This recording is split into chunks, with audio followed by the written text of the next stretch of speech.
E começa hoje em todo o país, às 5 horas da tarde, pelo horário de Brasília, a vacinação. Sobre o que podemos observar daqui para frente, conversamos agora com a professora de Medicina da USP, Ludmila Ajar.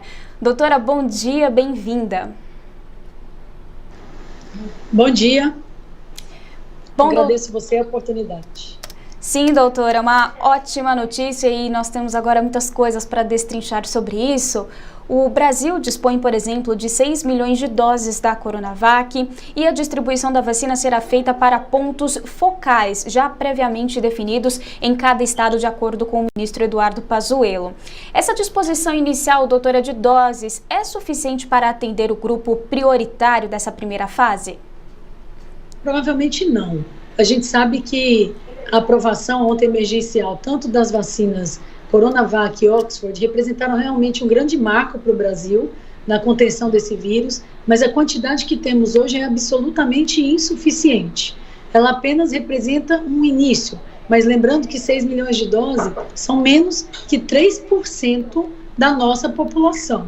Então, lembremos que ainda é um número muito pequeno. Doutora, e como que as pessoas que são do grupo de risco vão fazer, por exemplo, para comprovar a situação delas e ter prioridade na vacina?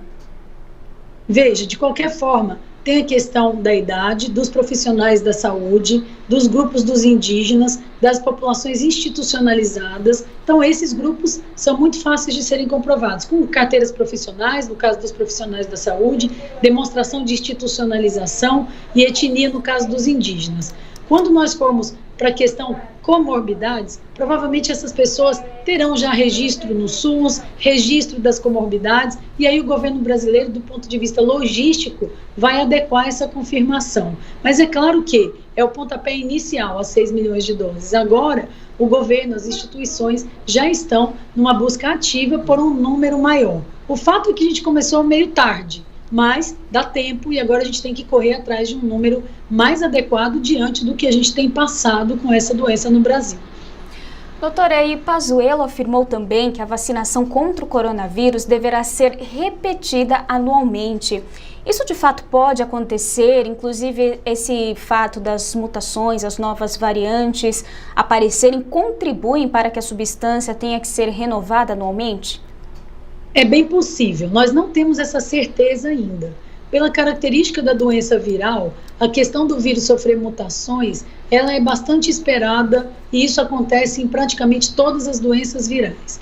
Mas a questão de quando repetir, qual será o melhor esquema, só a continuar observando os estudos é que nós vamos ter certeza. Por exemplo, no próprio estudo da Coronavac, nós não temos ainda os dados dos anticorpos, quanto tempo dura a proteção. Então, essa é uma informação que nós teremos ao longo dos próximos meses e aí nós vamos organizar a sazonalidade da repetição da vacinação. Mas, sem dúvida, não é uma vacina para se fazer a cada 5 ou 10 anos.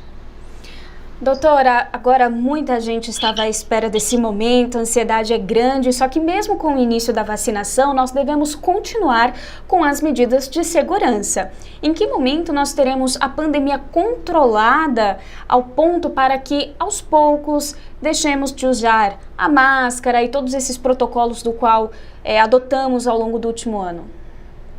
É bem possível que a gente falar assim, estamos livres desse vírus, é uma questão que ainda vão 12 meses, 18 meses, 24 meses, o tempo vai nos dizer, para que a gente fique livre do vírus, a gente vai precisar imunizar a grande maioria da população mundial, nós teremos que ter uma contenção significante do número de novos casos, nós deveremos ter imunizantes bastante eficazes. Então, por exemplo, quando a gente olha a situação atual, a gente tem uma vacina aprovada que tem 50% de eficácia, uma outra vacina aprovada que tem 70% de eficácia, e a gente não tem vacina para nem 3% da população, isso demonstra que ainda nós estamos muito longe da contenção da pandemia. Pode ser daqui um ano e meio, 2 anos, vai depender de uma série de fatores geográficos, da mesma manutenção de todas essas outras medidas que são fundamentais que a gente preserve fazendo, que é a utilização das máscaras, a higiene, o isolamento dos casos confirmados ou detectados.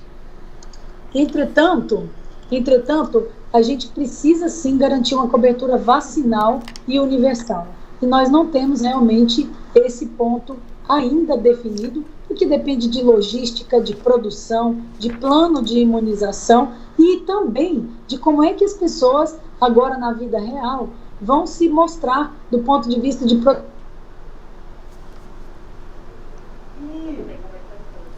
Muito bem, nós conversamos com a professora de medicina da USP, Ludmila Ajar.